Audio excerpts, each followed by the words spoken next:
নমস্কার, সুভদ্রার রান্নাঘরে আমার সকল দর্শক বন্ধুকে জানাই স্বাগত। আমি শিউলি। আজকে আমি আবার একটা নতুন রেসিপি নিয়ে এসেছি, সেটা হচ্ছে আমড়া। এই যে তোমাদের দেখো, আমড়াটাকে আমি কেটে ধুয়ে পরিষ্কার করে শুকিয়ে রেখে দিয়েছি। এবার আমি আমড়ার আচার বানাবো, টক ঝাল মিষ্টি। তো তার জন্য এটাকে পরিষ্কার করে নিয়েছি। এবারে আমি তোমাদের দেখাচ্ছি, চলো। গ্যাসের মধ্যে কড়া বসিয়ে দিয়েছি। প্রথমে একটা আমি ভাজা মশলা বানিয়ে নেব আচারের জন্য। এটা হচ্ছে 5 ফোড়নটা দিয়ে দিলাম। 5 ফোড়নের মধ্যে রয়েছে তোমার কালো জিরে গোটা, আর এটা হচ্ছে ধনে।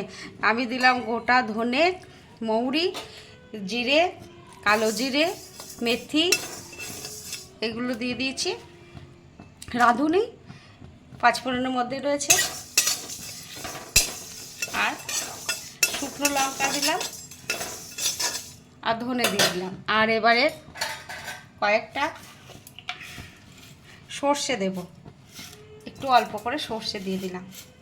ব্যাস, এগুলো আমি ভালো করে একটু রোস্ট করে নেব, নিয়ে তারপরে গুঁড়ো করে নেব।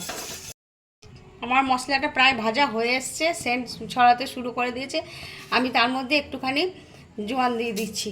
জোয়ানটা দুরকম কাজ করবে, একরকম সেন্ট হবে খুব ভালো আরও, আর একরকম হজমের সহায়তায় করবে। যাই হোক, আমার মশলাটা এবারে ভাজা হয়ে গেছে। এবার আমি এটাকে ঢেলে নেব। আমি কড়াতে সর্ষের তেল দিয়ে দিলাম একটু অল্প করে, বেশি না।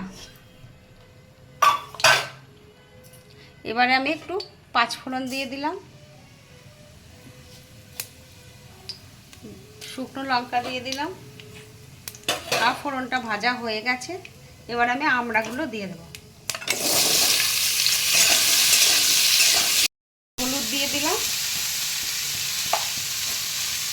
আর একটু লবণ দিয়ে দিলাম। এবার একটু নাড়িয়ে দেব। আমি এবারে একটু চিনিটা দিয়ে দিচ্ছি। চিনিটা আমি গুঁড়ো করে নিয়েছি মিক্সি জারের মধ্যে, দেখো চিনিটা গুঁড়ো করে নিয়েছি। গুঁড়ো চিনি আমি দিয়ে দিচ্ছি।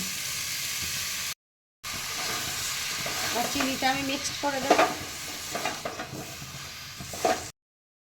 নাড়তে নাড়তে জল বেরোতে শুরু করে দেবে। জল দেওয়ার কোনো প্রয়োজন নেই।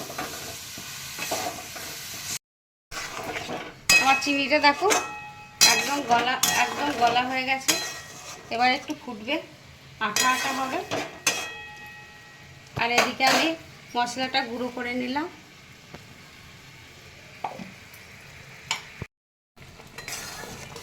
আমার আমড়ার আচারটা দেখো হয়ে এসছে একদম, তোমাদের দেখায়। এই যে হাতে চিটচিট করছে, তার মানে প্রায় হয়ে আসছে। এবার আমি এই পর্যায়ে যে ভাজা মশলাটা বানিয়ে রেখেছিলাম, ওই মশলাটা আমি একটু দিয়ে দিচ্ছি। মশলাটা দিয়ে অসম্ভব সুন্দর সুগন্ধ বেরোচ্ছে মশলাটা। তোমরা এইভাবে একবার অবশ্যই বাড়িতে বানাবে, বানিয়ে খেয়ে দেখবে অসম্ভব সুন্দর হয় খেতে। আর তোমরা আমাকে জানাবে কেমন লাগলো তোমাদের। এবারে আর 2 মিনিট ফুটে গেলে আমি এবারে নামিয়ে দেব। আমি এবারে একটু হোয়াইট ভিনিগার দিয়ে দিচ্ছি, কারণ ভিনিগার দিয়ে রাখলে এটা সংরক্ষণের জন্য ভিনিগারটা আমরা দিই। তো তাহলে আর নষ্ট হবে না, এটা খুব ভালো থাকবে। এবারে আমি গ্যাসটা অফ করে দিচ্ছি। আমার আমড়ার আচার রেডি এবং সার্ভ করে দিয়েছি। দেখো সুন্দরভাবে রেখে দিয়েছি, মানে এত সুন্দর সুগন্ধ বেরোচ্ছে, তোমাদের বললে আমি বোঝাতে পারবো না। মানে আচারের দোকানে পাশ দিয়ে গেলে যেরকম সুগন্ধ বেরোয়, সেরকম একটা গন্ধ বেরোচ্ছে। তোমরা আমি যেভাবে বানিয়েছি, যে মশলা দিয়েছি, তোমরা সেই ঠিক এইভাবে বানিয়ে একবার দেখবে, তোমাদের খুব ভালো লাগবে। তাহলে আজকে তোমাদেরকে সকলকে জানাই অসংখ্য ধন্যবাদ, নমস্কার, ভালোবাসা অনেক অনেক, যারা তোমরা আমার সাথে থাকার জন্য। তোমরা আমার সাথে থেকো সবাই। আজকের মতো তাহলে রাখছি, টাটা।